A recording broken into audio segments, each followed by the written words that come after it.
Une zone d'écopage, c'est 2000 mètres de long, mais l'écopage en lui-même ne prend qu'environ 1000 mètres parce qu'il faut des marges de sécurité. Bon, tu as une péniche, tu te décales de 500 mètres, bah, avec ta marge de sécurité, tu es encore dans ta zone d'écopage.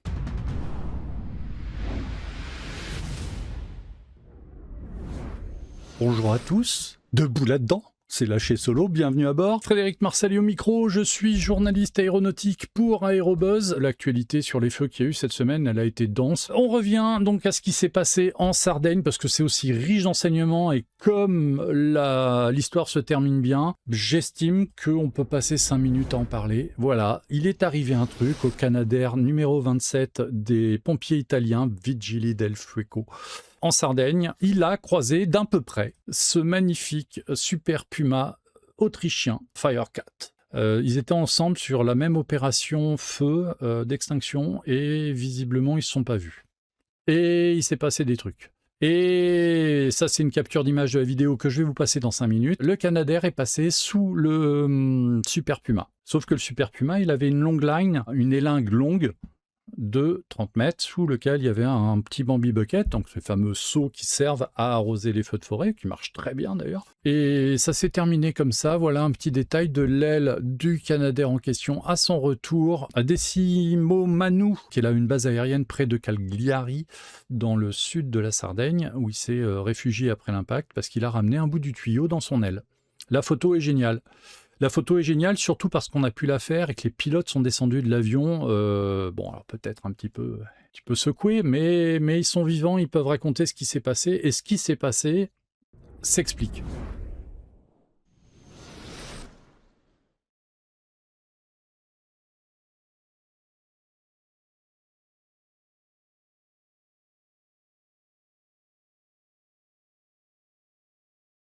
Voilà, l'avion est passé sous le Super Puma, ils ne se sont pas vus à cause de la fumée parce qu'il y a un feu, et donc il a ramassé le Bambi Bucket sur l'aile.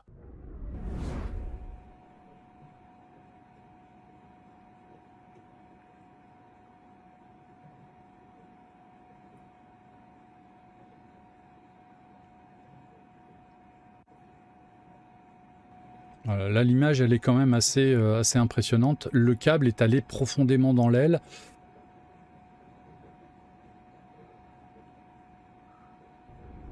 On n'est pas passé loin de la catastrophe à 2 points de vue.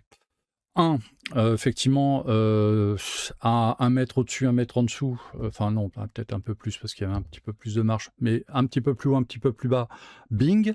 Et là, on ramassait 1 ou 2 pilotes dans le Puma et 2 ou 3 personnes dans le Canadair. Il y a un système de sécurité, je ne me suis pas fait briefer plus que ça là-dessus, mais il y a un système sur les Bambi Bucket qui fait que quand il est trop lourd, il se décroche naturellement. Il y a une sécurité, donc ça veut dire qu'avec l'impact du Canadair, le truc s'est décroché. Donc ça me permet puis ça permet aussi que si un hélicoptère accroche le Bambi Bucket dans un arbre, ben, on évite un certain nombre de catastrophes. Donc le système est pensé pour ça. Enfin, il y a sans doute une tension minimale à atteindre et qui... Bon, voilà.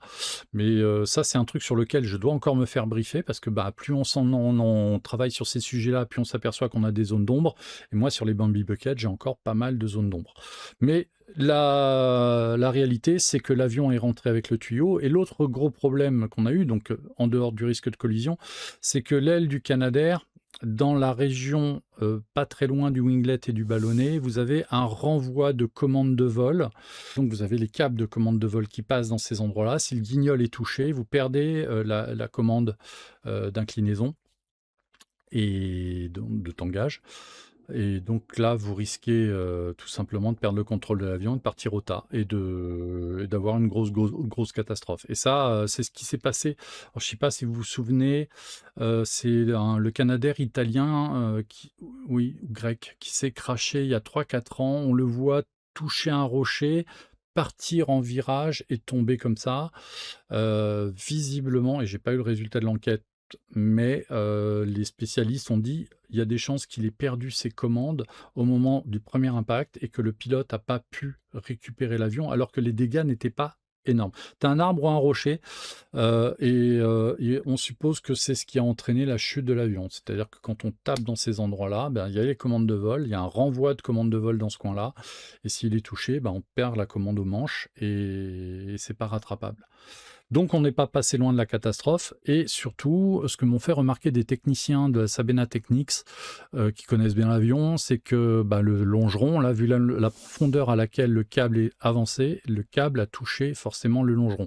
Toucher ne veut pas dire l'avoir coupé, mais il a forcément été impacté. Donc il y a une grosse vérification à faire avant de remplacer toute la structure. Il faut vérifier que le longeron n'a pas bougé et que la structure de l'aile n'a pas complètement bougé. Donc ça a été très chaud.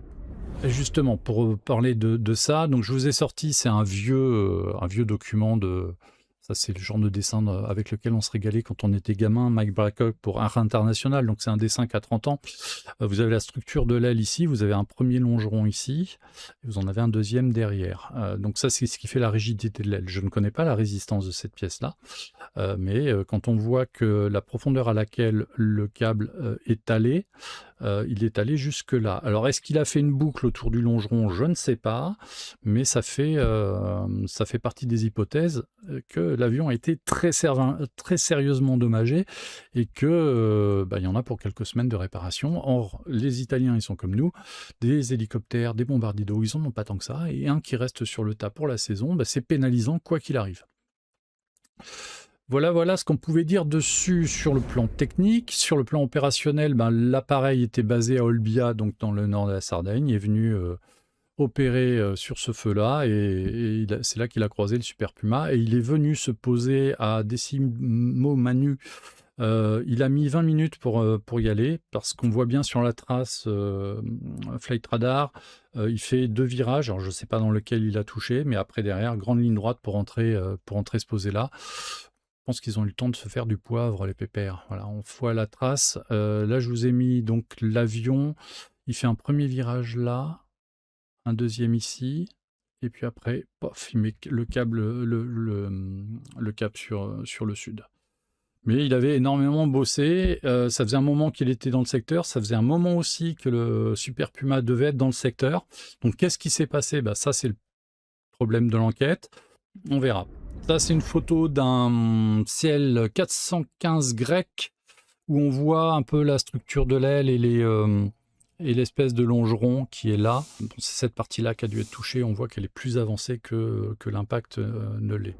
Et donc, oui, c'est une collision entre deux appareils qui opèrent sur le même feu. En France, généralement, pour éviter ces problèmes-là, on met les hélicos d'un côté, les Canadair de l'autre, les Dash ailleurs.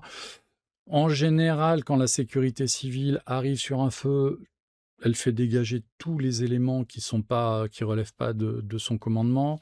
Après, il y a des opérations conjointes. Ce que m'expliquent les pilotes de Canadair en ce moment, c'est que la difficulté de piloter des Canadair, c'est pas simplement de balancer la flotte au bon endroit, c'est surtout de travailler dans un environnement contraint, avec beaucoup d'intervenants, des hélicoptères, des avions légers, les Dash d'un côté, les Canadair de l'autre, et surtout beaucoup de discussions avec les pompiers pour entendre, pour savoir qui fait quoi et où. Ça, c'est la structure française. On peut avoir au-dessus un Beech 200 qui fait de la coordination. On a un officier aéro au sol qui dit Canadair ici, Dash là-bas, etc. Il y a eu un précédent aux États-Unis et qui a été dramatique en 2000 ou 2001. Il y a 2 trackers qui sont rentrés dedans comme ça sur un feu, et avec les 2 pilotes tués malheureusement. Les pilotes américains se sont dit il faut qu'on mette quelque chose en place d'absolument strict pour éviter ce genre de situation. Ils ont mis en place ce qu'ils appellent la FTA, Fire Traffic Area, et qui est en service depuis et qui rend des services extraordinaires. Et où il y a forcément un avion qui fait de la coordination. Les tankers arrivent à une certaine altitude, orbitent à une certaine altitude, les hélicoptères orbitent à une autre, et c'est l'officier aéro qui est dans le Bronco, qui dit c'est à toi d'y aller, à toi d'y aller, d'autant plus que souvent ils sont guidés par un lead plane. Et cette structure de l'espace aérien, elle est adoptée par la FAA, elle est communiquée par la FAA, elle va faire l'objet bientôt d'une diffusion large auprès de tous les opérateurs aéronautiques, parce qu'ils ont de temps en temps des Cessna qui s'approchent. Donc dans ces cas-là, il faut réagir très vite. Mais c'est surtout que la ségrégation de l'espace aérien est très claire dans la zone autour du feu, autour, ils font ce qu'ils veulent, mais pour éviter justement ce genre de problème et pour éviter que les appareils se croisent. Et visiblement, les échos qu'on a de ce qui s'est passé en Sardaigne, eh bien, ils opéraient chacun plus ou moins indépendamment et pas de coordination. Chacun a cru que c'était à lui d'aller attaquer cette partie-là du feu. Il y a des fumées, ils ne se voient pas, ils se croisent. Là, il n'y a que du dégât matériel, il n'y a pas de dégâts humains. C'est une super nouvelle. Moi, ma réaction, ça a été de vous pouvez multiplier le nombre de cierges que vous allez allumer à l'église. Après, il y en a qui ont proposé d'aller jouer au loto. Vous pouvez faire les deux, c'est pas incompatible, mais c'est un vrai close call et c'est vraiment, là on n'est pas passé loin de la catastrophe et c'est un gros avertissement parce qu'aujourd'hui on a des feux qui sont multiples, on a des intervenants qui sont multiples. S'il n'y a pas de coordination, un jour ou l'autre, il y a une collision. Et la collision en vol, elle est rarement survivable. C'est vraiment un point à prendre en compte. Et donc l'événement de la semaine, l'autre gros événement de la semaine, évidemment, c'est les Canadair qui sont allés coper sur la Seine pour le feu de Fontainebleau. Alors rappel, le feu, il est fixé, il a fait plus de 2000 hectares. On va voir quelques images de l'ampleur du sinistre. C'est un point qui me paraît, moi, extrêmement important. C'est la première fois que des Canadair opèrent, et des Dash, opèrent sur la région parisienne. Alors, contrairement à ce qui a été écrit un peu partout, c'est pas la première fois que des Canadair ont écopé sur la Seine. C'est la première fois qu'ils le font dans le cadre d'une mission réelle dans un feu. Toutes les opérations qui ont été faites dans la Seine autour de Paris étaient pour repérer des points d'écopage. Et j'ai eu la chance, moi, en 2015, d'être au bord de la Seine pour voir le Pélican 32 en train d'écoper du côté de l'aéroport des Mureaux, de l'aérodrome des Mureaux, pardon. C'était dans le cadre du meeting aérien de la Ferté-Alais 2015 où un Tracker et un Canadair étaient présents pour la première fois depuis très longtemps. Et pour remplir l'avion, les pilotes ont eu l'autorisation d'aller écoper au Mureaux où on avait déterminé qu'il y avait un point d'eau écopable. Effectivement, il y a une ligne droite assez longue, 3-4 km, assez large, pour permettre un écopage tranquille du Canadair numéro 32 qui était piloté ce jour-là par Daniel Manzo et qui avait Bastien Grison en copilote ce jour-là. Ils participaient au meeting de la Ferté-Alais, ils sont allés écoper donc sur la Seine et puis ils sont allés larguer à la Ferté sur le plateau. Mais ça veut dire que la zone des Mureaux était écopable. Et elle était écopable quelles que soient les situations, parce qu'ils ont eu sur cet écopage-là la présence d'une péniche, qui avance pas très très vite. Donc comme la zone est longue, et puis ils ont un petit peu allongé leur finale pour aller puiser de l'eau devant la péniche, pour être tranquille, si bien que moi je me suis retrouvé pas très bien placé pour faire la photo. Et en plus il y avait plein d'arbres, donc j'ai pas réussi à avoir l'image que je voulais faire.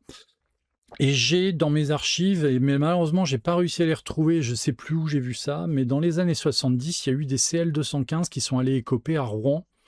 Et j'arrive plus à me souvenir si c'était pour un feu ou si c'était justement aussi pour reconnaître des zones qui éventuellement pourraient être écopables.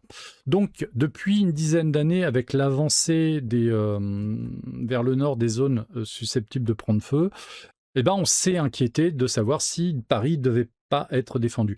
Quand on voit la photo là qui est à l'écran, quand on voit les arbres qui sont là, après les sécheresses qu'on a eues, les périodes de canicule qu'on a depuis juin, à quel point cette forêt-là, dans laquelle il y a plein de maisons, ne serait pas sensible aux feux de forêt. Aujourd'hui, c'est ça l'inquiétude. Et si on a envoyé les Canadair, c'est parce que non seulement il y a une mission d'extinction du feu qui peut être épaulée par les moyens aériens, mais surtout les moyens aériens sont extrêmement intéressants pour aller défendre des points sensibles, c'est-à-dire par exemple des habitations qui sont au milieu de la forêt. Les pompiers, le temps qu'ils traversent la forêt à coups de hache, à coups de machette à l'ancienne ou avec des véhicules spécialisés, ils peuvent arriver trop tard, alors que l'avion peut lui faire des largages précis, aux bons endroits et au bon moment, pour permettre à l'habitation en question de ne pas être dévorée par les flammes. Dans un environnement comme ça, en plus qui est sur un coteau, l'utilisation des Canadair ne serait pas totalement absurde.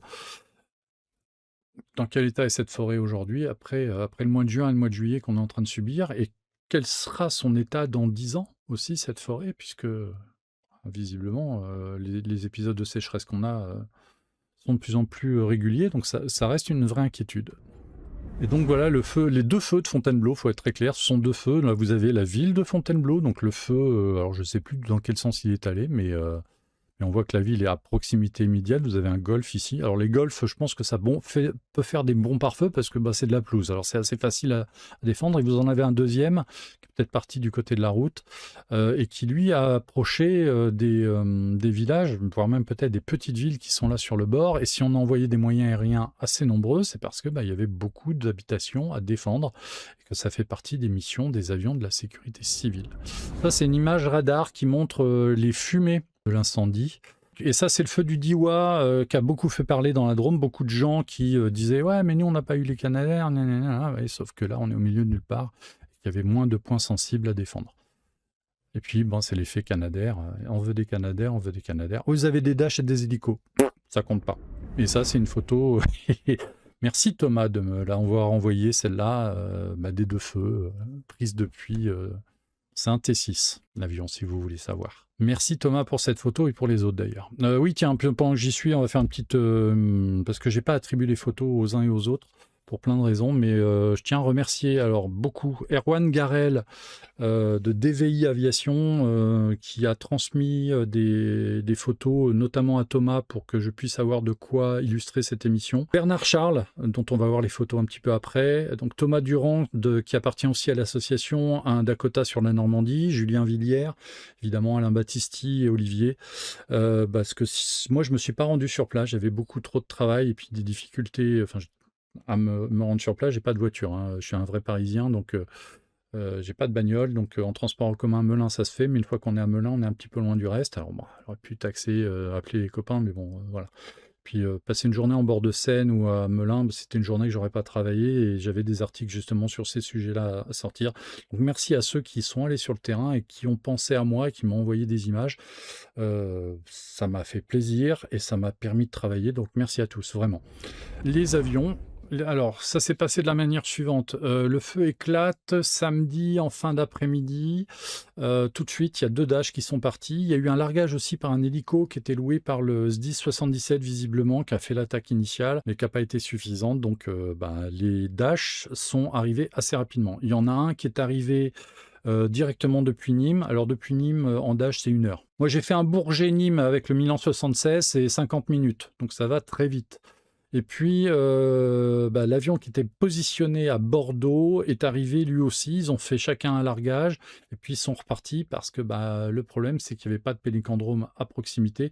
Donc, le temps de recharger et de revenir, je pense qu'ils approchaient du moment où les largages devaient s'interrompre. Les largages à la sécurité civile s'interrompent à la nuit. La nuit aéronautique, c'est une demi-heure après. Au moment du coucher du soleil, les largages ne sont plus autorisés pour les avions de la sécurité civile et pour tous les appareils bombardiers d'eau opérant en France.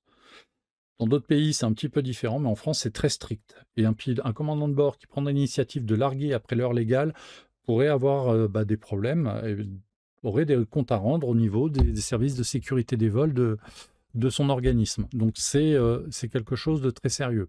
Pareil, ils commencent au lever du soleil. Bon, ça, ils ont les heures, avec les GPS aujourd'hui, on sait très exactement à quelle heure, à tel endroit, le soleil est considéré comme couché.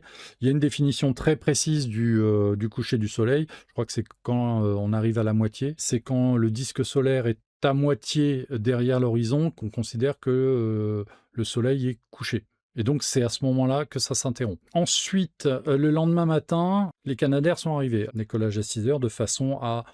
Ils ont 1h40 de vol pour arriver à Melun, de façon à être à 8h aux alentours de Melun, de commencer tout de suite les écopages et les largages. Et là, vous avez les avions posés à Melun vers 10-11 heures, au moment où il a fallu faire le plein de carburant. C'était un peu improvisé, disons que l'aéroport n'était pas organisé pour pouvoir recevoir des avions qui ont cette forme-là et qui ont ces systèmes de ravitaillement-là.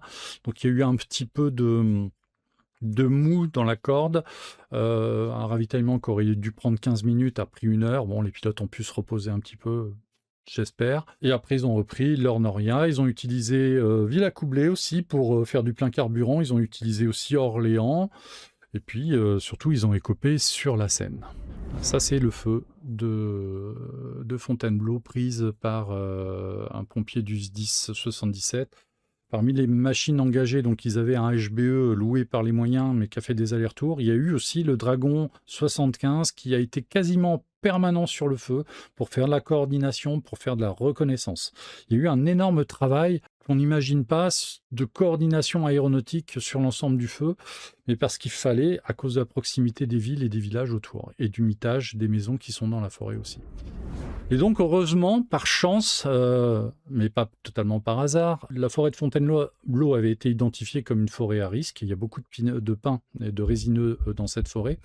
Donc, en 2016, dans la foulée de l'expérimentation qui avait été faite au Mureaux, les Canadair étaient venus, je crois que c'est le Pélican 34, faire des essais d'écopage sur les bras de la Seine autour de Melun. Et notamment ce bras-là, qui fait 3-4 km, qui est délimité par 2 ponts, mais entre les deux, il y a une zone assez droite qui permet de faire un écopage avec toutes les marges de sécurité. Une zone d'écopage, c'est 2000 mètres de long, mais l'écopage en lui-même ne prend qu'environ 1000 mètres. Parce qu'il faut des marges de sécurité. Bon, tu as une péniche, tu te décales de 500 mètres, avec ta marge de sécurité, tu es encore dans ta zone d'écopage, par exemple. Donc il y a 2 zones qui ont été identifiées, il y a celle-ci et celle-ci. Et je crois que c'est celle-là qui a été principalement utilisée, mais peut-être que les 2 ont été utilisés. Je n'étais pas sur place, donc je ne m'avancerai pas sur ce point-là, mais autour de Melun, il y a des zones sur la Seine qui sont parfaitement écopables. Et puis, il y a l'aérodrome qui est légèrement au nord et qui est vraiment tout près de la zone, donc qui va se révéler extrêmement utile pour le ravitaillement carburant et pour ensuite le reste des opérations. Et là, c'est juste pour le plaisir, c'est les photos de Bernard Charles, merci Bernard, des photos des Canadair sur la Seine, parce que c'est pas si fréquent. Et ça fait des photos assez géniales. Et on voit qu'il y a des gens partout pour regarder les Canadair. Oui, mais alors, je leur jetterai pas la pierre parce que je suis pareil. S'il y a un Canadair quelque part et un endroit où je peux les regarder évoluer, bah oui, mais je vais faire comme tout le monde, hein. Mais moi, on me pose la question de savoir si je connais les gens qui sont dedans. Et ça fait des jolies photos, tout ça. Des photos très intéressantes et impressionnantes. Belle série. Et franchement, il y a des photographes qui ont fait des trucs. Je sais que Franck Cabrol en a posté sur C6 aussi. Enfin, il y a un certain nombre de personnes qui ont fait des photos extraordinaires. Bah oui, c'était l'occasion. Donc, on est dans une situation qui avait été anticipée. Donc, il y a un feu, on déclenche les secours et on envoie les Canadair et on envoie les Dash. Les Canadair, donc là, c'est une photo qui est prise à Orléans parce qu'en fait, ils ont fait après du carburant. Comme ça a été la première fois un peu difficile à Melun, ils ont décidé d'aller s'avitailler en carburant après à Orléans où c'était un petit peu plus pratique, mais après, ils sont revenus. Alors, je ne sais plus si les Canadair sont revenus vraiment à Melun ou s'ils ont laissé les Dash, mais il y a eu du ravitaillement en carburant réellement à Melun après. La navigation n'est pas arrêtée quand les Canadair écopent. Bah oui, là sur la Seine, j'ai eu confirmation que le trafic maritime fluvial a été interrompu. Les péniches n'ont pas pu circuler sur la Seine parce que les Canadair écopaient. Et c'est vrai que la partie où ils écopent là est un petit peu moins large et peut-être un petit peu moins longue qu'au Mureaux, donc pas de risque. Et surtout peut-être pour des questions de largeur, faut que tout le monde travaille et c'est vrai que ce qui s'est passé à Vallée-Brègue, l'avion a tapé, c'est un avion qui est mobilisé pour un moment et donc on n'a pas besoin de se priver d'avion en ce moment, on en a vraiment besoin. Et ça c'est une petite capture ADSB, je crois que c'est le 14 juillet, c'est l'activité des avions de la sécurité civile le 14 juillet. Où ils ne sont pas allés faire le défilé, même si... ou sinon, c'est peut-être après. Et donc, il y a eu de l'action un petit peu à Bordeaux. Il y en a eu dans ce coin-là aussi. Et puis surtout, il y a eu des allers-retours avec Melun. Et on voit que les Dash sont allés à Angers pour aller récupérer du retardant. Et parce que le pélicandrome d'Angers a été sollicité pour des feux en Bretagne qui n'apparaissent pas ici, le pélicandrome de Vannes a été activé aussi, mais il y a eu des feux dans ce secteur-là. Ici, il y a eu aussi un feu du côté du Mans et les Air Tractors sont venus donc ravitailler à Angers. Donc pour éviter de vider trop vite le pélicandrome, on a envoyé les Dash sur Épinal et ça m'a beaucoup surpris, mais c'est vrai que Angers, Melun, Melun, Épinal, 250 km d'un côté, 260 de l'autre, donc pour un dash, ça ne change pas grand-chose. Et c'est vrai que c'est un problème parce que le dash, il sert et il est très utile aux retardants. Il doit être évidemment rechargé au sol. C'est pas un problème puisque c'est son système opérationnel qui le veut et c'est extrêmement complémentaire des Canadair, mais ça on l'a déjà dit et je pense que je vais encore le redire jusqu'à la fin de mes jours. C'est très complémentaire et en utilisant les deux convenablement, ça marche du feu de Dieu. Et donc, perdre du temps à aller à Angers ou à Épinal pour récupérer du retardant, ça s'entend parce que, heureusement, les Canadair, eux, avaient la zone d'écopage à 10 km. Et donc, la rotation était très rapide. Donc, les Dash pouvaient avoir des rotations plus longues, sachant que le retardant étant plus efficace que l'eau, bon, on en applique moins, mais du coup, on a un résultat qui est très bon. Après, si on peut accélérer les cadences, c'est pas plus mal. Parce que 250 km, le dash va vite, mais c'est quand même une demi-heure aller, une demi-heure retour. De dash, vous vous retrouvez à avoir chacun un largage par heure. C'est un peu juste. Donc ça fait 2 largages de dash par heure sur le feu, je pense qu'on peut faire mieux. Donc, il y a eu une décision qui a été prise, et celle-là, je ne vais pas vous la relater en détail, mais je vais vous expliquer un petit peu comment ça s'est fait. C'est une initiative qui est partie des pilotes de la sécurité civile, parce que la décision d'ouvrir le Pélicandrome, c'est une décision qui a été prise par le CPO. Le CPO, c'est le cadre de permanence opérationnelle, c'est un cadre pilote de la sécurité civile qui est le conseiller aéronautique du CNASC, du Centre national de coordination avancée de la sécurité civile. Et en fait, c'est cet organisme-là qui fait le dispatch des moyens aériens. Le CPO a pris la décision de monter un pélicandrome mobile à Melun rapidement pour accélérer les rotations des Dash. En se disant que même si l'eau est moins efficace, les rotations seront quand même assez rapides, donc on aura une efficacité. Et c'est une décision tactique de dire on laisse tomber le retardant, on y va à l'eau, mais on accélère les rotations. Les Canadair font les leurs, les Dash font les leurs, on travaille tous les deux à l'eau, mais comme ils ont leur point de remplissage prêt, ben les rotations sont intenses. Et effectivement, en ce qui concerne les Dash, on a eu des traces vraiment impressionnantes. Là, ce sont les traces des 2000 ans sur Fontainebleau sur une journée. Alors, on voit que le feu est là, que les largages se sont faits là, les avions orbitent, vérifient aussi les feux secondaires, s'il y a besoin de les traiter ou pas, et puis après, ils vont larguer en fonction des ordres des pompiers, parce que le pilote de Dash va larguer en coordination avec les pompiers, il va, en fonction de ce dont les besoins ont besoin les pompiers, vous voulez que je vous la mette où? Eh bien, le pompier à la radio va dire, vous me le mettez là, vous me mettez, etc., ou stand-by, il y a du monde sur place, etc., etc. Voilà. Donc ça, c'est la carte de répartition donc, des pélicandromes. On voit que le français, à jour, le sud est très bien couvert. Le feu du Diois était couvert par 2 voire 3 pélicandromes. Donc l'envoi des Dash était cohérent. Je ne sais pas où les Canadair ont écopé la dernière journée, mais si c'était sur le Rhône, ça commence à faire de la distance. Je sais qu'il y a un lac au nord aussi, mais donc il y a même à Méault, où un pélicandrome est possible. Donc Angers et Épinal, et le feu de Melun au milieu. Donc évidemment, mettre un pélicandrome ici, c'est une bonne idée. Sachant que l'installation d'un pélicandrome à Melun avait été envisagée dès l'année dernière. Il y a eu à nouveau un gros exercice pompier en juin 2025. Et à la suite de cet exercice, l'idée de mettre un pélicandrome à cet endroit-là est née parce que l'aérodrome, il y a peu de trafic, il y a 2 pistes, dont une qui est tout à fait empruntable par un Dash 8 sans problème, par les Canadair évidemment. Il n'y a pas trop de maisons autour, il n'est pas totalement isolé, mais au niveau des nuisances sonores, ça va à peu près à Melun. C'est un aéroport historique, c'est là où le premier vol du premier Mirage a eu lieu, à l'époque où les essais en vol de Dassault se faisaient à cet endroit. Le premier vol du Transal se fait à Melun-Villaroche. Donc le mettre là, c'était bien, mais bon, c'est pas les endroits qui manquent pour mettre un pélicandrome. Il y a Châteaudun, où il n'y a plus rien, et où on pourrait mettre un pélicandrome, donc ça ferait un rond ici, mais là, on va avoir un rond là, ça sera pas mal. Il faudra voir en Normandie s'il n'y a pas un jour besoin, parce qu'il y a quand même des massifs forestiers dans cette zone-là qui sont assez intéressants, assez importants. Et dans ce secteur-là aussi peut-être renforcé. Donc le maillage va continuer.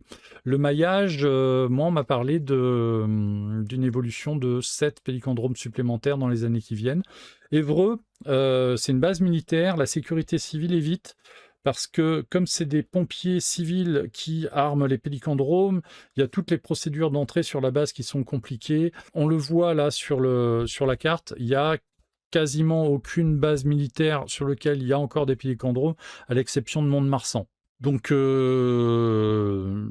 y a quelque chose avec les bases militaires qui fait que bon, c'est compliqué. Lourdes ou Pau, ça pourrait servir. À un moment, le pélicandrome mobile était sur l'aérodrome de Pau, il n'y a pas si longtemps. Là, c'est les opérations et la création de ce pélicandrome mobile donc, qui prend naissance dans la tête du CPO, il faut dire qu'il pilote des Dash d'habitude, donc c'est un peu normal. Et donc, la décision est prise à 9h45 et le pélicandrome est opérationnel à 15h. Donc, ils ont utilisé le camion des pompiers du coin, pompier aérodrome. Alors, c'est un véhicule d'intervention mousse, mais quand tu n'injectes pas l'émulseur, c'est de l'eau. Et puis, un fourgon, visiblement, qui vient de la sécurité civile, alors peut-être de Nogent-le-Rotrou, et donc un poteau d'incendie, et on charge à l'eau, parce que, en fait, le camion de pompier a un mode de refoulement, donc une pompe aspirante, mais aussi une pompe pour cracher l'eau, et donc ils ont rempli les Dash 8 en quelques minutes, pas beaucoup moins vite que sur un pélicandrome normal. Il y a une limitation sur la caisse sur le réservoir de retardant du Dash 8, parce que c'est une tôle qui est assez fine, donc il ne faut pas envoyer des pressions monstrueuses, mais 1000 litres minute, voire même un petit peu plus, ça passe. Et en 1000 litres minute, voire 1500 litres minute, les 10 minutes vont remplacer, vous les chargez en 6 minutes, 7 minutes, hein, sans problème. Ça permet d'accélérer les rotations. Vous avez 7 minutes de remplissage, vous avez 3 minutes pour aller sur le feu, 2 minutes pour larguer, 3 minutes pour revenir, et vous enquillez comme ça toute la journée. Et en plus, sur ce pélicandrome mobile, donc on le voit là, donc le Dash qui est à côté, et puis ils ont fait venir aussi un camion de carburant pour pas vider non plus totalement la réserve de carburant de l'aéroport, qui n'est pas conçu pour avoir autant d'avions, autant de rotations dans la journée. C'est un petit aérodrome calme, hein, Melun. Voilà, il n'y a que le jour du meeting où ça vole beaucoup, mais sinon c'est assez calme. Et ça, alors ça doit peut-être venir de la base d'Orléans, mais le service d'essence des armées n'est pas lié à une armée, c'est un service à part. C'est eux qui... alors ça a même changé de nom d'ailleurs, mais moi je l'ai connu du temps où ça s'appelait le service d'essence des armées. Et donc ça a été monté comme ça, à l'arrache, très rapidement, un petit pélicandrome à Melun-Villaroche qui ne délivre que de l'eau, parce que la réserve de retardant, les réserves de retardant sont dans le sud et que c'était pas possible de les faire monter aussi vite.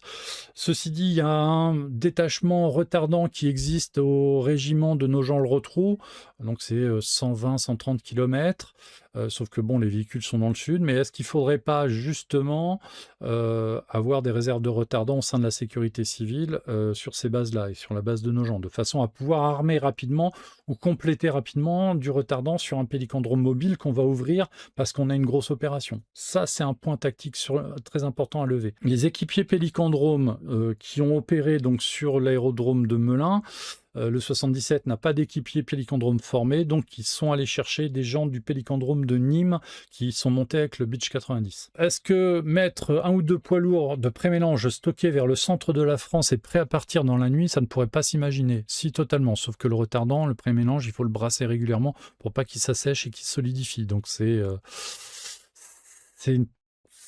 une logistique à penser. De base, le pélicandrome est armé en retardant. Il y a toujours de l'eau parce que le retardant, c'est un pré-mélange qu'on met dans l'eau. Et donc voilà ce que donnent les deux Dash, un petit peu comme tout à l'heure, avec un point de départ à Melun. Et je remarque un truc, c'est que pour pas perdre de temps, ils ont pris la piste dans les deux sens. C'est-à-dire, je me pose, je vais directement au pélicandrome, je fais demi-tour et je repars dans l'autre sens. Comme ça, on ne perd pas de temps sur les roulages. Optimisation au maximum et c'est vraiment super bien.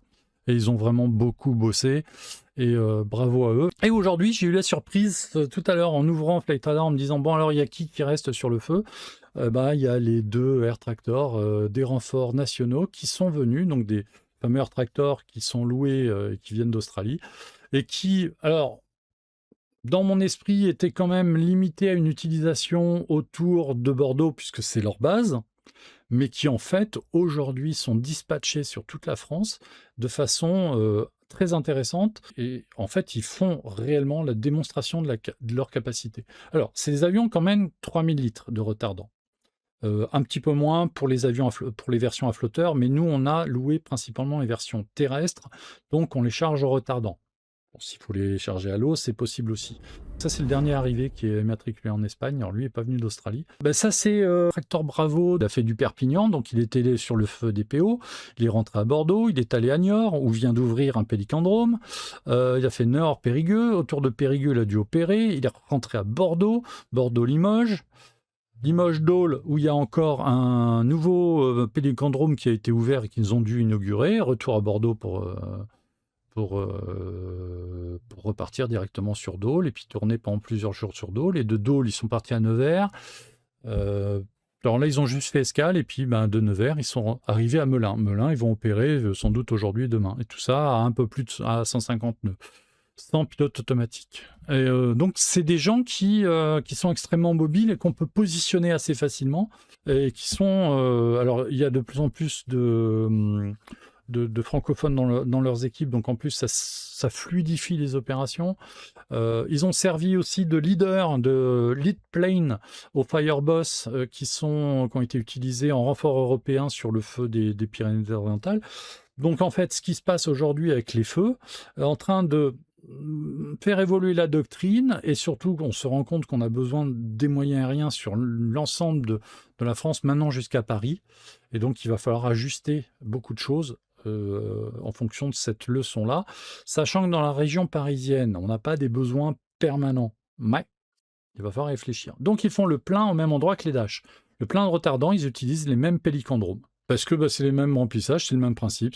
Voilà. Et alors donc... Alors, bon, après, quand tu as un pélicandrome où tu as un ou deux avions en attente et qu'il y a un petit peu de temps d'attente, ça vaut le coup, par exemple, dans le sud, de voir si tu peux pas aller sur un autre où tu perds 5 minutes pour y aller, mais tu gagnes sur le niveau du remplissage. Il y a un énorme travail de la part des équipages pour réfléchir à ça, à ces tactiques-là. Est-ce que c'est plus intéressant pour moi de faire la queue au pélicandrome de Perpignan ou alors je vais à Carcassonne où il n'y a personne en ce moment? En fonction du positionnement du feu, c'est des interrogations qui peuvent se poser. Et ça aussi, pour la raison pour laquelle le métier de pilote sur feu de forêt ne s'improvise pas, c'est qu'il y a des tactiques, des stratégies à mettre en place. Et puis effectivement, une connaissance réelle du feu sur lequel il faut être formé. Les pilotes de la sécurité civile le disent, pour être commandant de bord sur un Canadair, il faut avoir fait au moins 3 saisons comme copilote et avoir fait 2 saisons de formation pour devenir commandant de bord, pour connaître le feu, pour connaître le métier. On ne peut pas mettre un mec comme ça direct en disant « va larguer sur le feu ». Surtout s'il y a d'autres aéronefs autour. S'il est tout seul, à la limite, il pourra peut-être s'en sortir, mais et à parler avec le pompier, à comprendre ce que le pompier lui dit. Et donc, dans le brouhaha et dans l'intérêt que les médias ont pu porter sur les opérations de Fontainebleau, et là pour une fois c'était plus près, donc ils ont pu aller sur le terrain. Et donc il y a eu une annonce du directeur général de la sécurité civile qui a annoncé la mobilisation d'un A400M. Un protocole d'accord a visiblement été signé avec l'armée de l'air, le ministère de la Défense français, pour l'utilisation d'un A400M français. Moi, depuis le début, je dis que il n'y a qu'un seul avion, il n'y a qu'un seul équipage et qu'un seul système qui a jamais fait des essais de largage, c'est le système Airbus avec l'équipage d'essais Airbus. Visiblement, et je le cite parce que c'est son information, Jean-Marc Tanguy d'Air et Cosmos, qui tout à l'heure a publié un papier en disant c'est l'armée de l'air qui va utiliser le kit Airbus. C'est un avion de l'armée de l'air qui va aller à Séville récupérer le kit, qui va le ramener à Nîmes. Et c'est un avion de l'armée de l'air qui va effectuer les premiers essais de largage du kit. Et on parle non pas d'essais de largage comme l'année dernière à Nîmes, mais d'essais de largage et un premier largage sur feu. Moi, j'ai contacté Airbus. On m'a dit on vous répond, mais j'attends toujours la réponse. J'ai contacté le CIRPAER. Bon, c'est des avions de chez vous. Qu'est-ce que vous pouvez dire là-dessus? Pas de réponse. J'ai essayé d'avoir des informations du côté de la sécurité civile et notamment du syndicat. On m'a répondu, oui, il va se passer un truc, mais on n'a pas le détail. Bon, je pense que c'est du côté de l'armée de l'air qui a les infos. Et donc, Jean-Marc Tanguy, quelqu'un qui est très introduit auprès de l'armée de l'air, et c'est ce qui fait sa force. C'est quelqu'un qui est très, très bien informé. Et donc c'est lui qui a balancé l'info et à voir ce que ça va donner. La question c'est, mais les Espagnols ne vont pas le vouloir, le kit, nous dit Snox Uatrom, qui a parfaitement raison. Ça brûle aussi fort chez eux, il me semble. Oui, il y a eu 10 morts là. Oui, c'est aussi, moi c'est le point qui me choque le plus, c'est que ce sont les Espagnols qui ont dit en premier, nous, le kit, ça nous intéresse. Là, ils ont 10 morts. Alors, est-ce que leurs moyens aériens sont débordés ou pas? Peut-être, hein, ça sont peut-être ok, parce que c'est un épiphénomène ce qui s'est passé. Il y a eu des gens qui ont été pris au moment où ils ont évacué. Bon, voilà, et c'est peut-être un moment de quelques minutes où les moyens aériens étaient juste à côté et que ça ne justifie pas d'activer des renforts supplémentaires. C'est aux opérateurs espagnols d'agir et de décider. Donc la France dit on a besoin de renforts, c'est pas faux, on a besoin de renforts. On a les renforts européens qui sont venus, mais c'est des renforts légers cette fois-ci, parce que tous les autres pays ont besoin de leur Canadair, parce que ça flambe partout. Donc on a récupéré des hélicoptères bombardiers d'eau, ça a agacé un petit peu l'UFH qui a communiqué sur ce point-là, et j'ai relayé leur communiqué parce que c'est mon job de le faire. On pourra y revenir avec eux un peu plus tard. Mais là, il se passe un truc avec la 400M que je ne comprends pas. Et donc, moi, j'ai pris cette image-là, d'une part parce que l'image AI est totalement conne. Des images utilisables de l'A400M en largage retardant, il y en a sur le site d'Airbus. Elles sont utilisables par la presse. On n'a pas besoin d'utiliser de l'AI pour faire une merde pareille qui laisse entendre que la 400M larguerait normalement. Non, ça largue par derrière. Et c'est aussi le principal défaut du concept. C'est sa qualité. Ça permet d'utiliser quelque chose sans modifier la 400M. Donc, c'est interposable dans n'importe quel A400M. Donc, y compris les avions de l'armée de l'air. Oui, en plus, c'est avec des trains sortis, donc ça, bon, c'est un détail, ça montre que c'est nul. Non, par contre, ce qui est intéressant, c'est ça. Zéro manœuvre en situation réelle. Effectivement, il n'y a jamais eu que des tests. Risque majeur pour la sécurité au sol. Ben, ça va dépendre qui est dans l'avion et comment ça va s'organiser. Et est-ce qu'ils vont faire ça sur une zone de feu ou pas? Et puis, déficit d'interopérabilité, radio et formation. Voilà. Et ça, c'est un syndicat de pompiers qui est apolitique. Et donc, il dit, bah ouais, mais c'est bien gentil votre truc, mais là, on n'a pas d'infos et vous allez tester un truc au milieu d'un feu et nous, on ne comprend pas. Même son de cloche du côté de la sécurité civile, où les pilotes de Canadair avec qui j'ai pu parler, qui m'ont dit, mais on n'a aucune information, nous, on va être sur des feux, ils vont nous faire arriver la 400M dedans, mais ils vont nous faire dégager ou quoi? Donc, qu'est-ce qui se passe?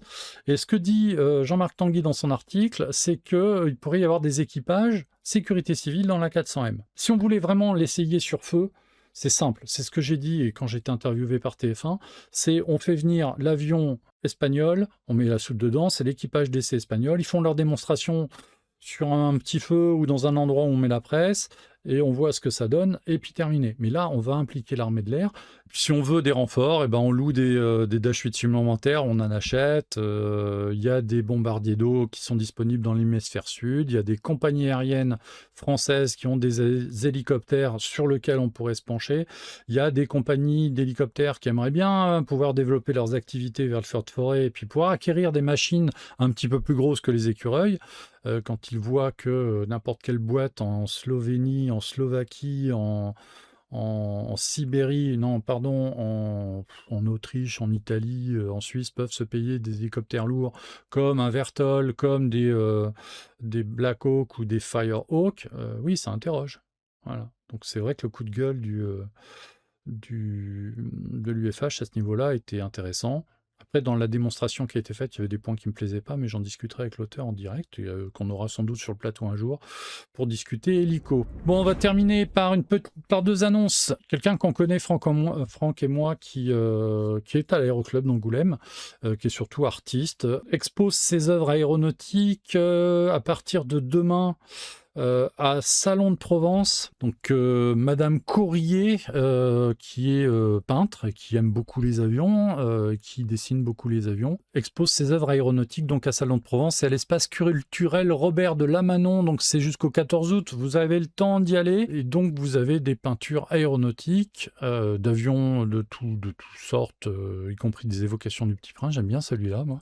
Puis, comme elle aime bien les Canadair, elle est venue avec nous, elle était avec nous le 4 octobre pour la journée porte ouverte. Elle aime bien les Canadair, donc elle a quelques œuvres qui sont liées aux Canadair, ça c'est son style. Voilà son expo. Et alors, je vais essayer de passer la vidéo, c'est juste pour le fun. Bon, ça dure 37 secondes. Voilà, donc l'exposition qui... alors si vous êtes à Salon de Provence ce soir, vous pouvez aller au vernissage, là c'est maintenant. Mais après, il y a l'exposition jusqu'à mi-août.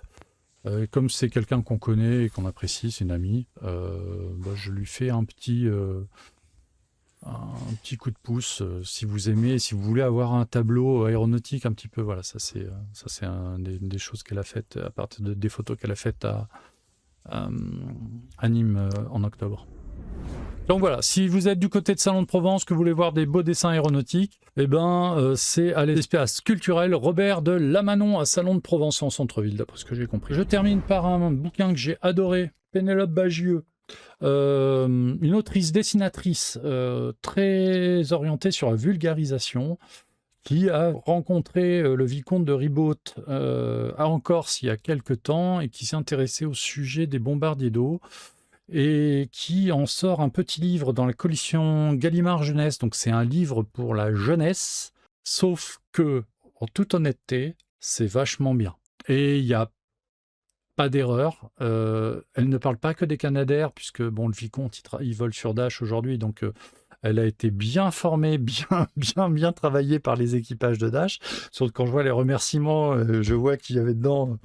Voilà, mais du coup, elle donne une vision des moyens aériens français qui me paraît très juste. Et dans ces temps de discours politiques totalement débiles sur la 400M qui vaudrait 3 Canadair, pardon, excusez-moi, mais rien que ça m'arrache la gueule, qui serait le game changer, etc.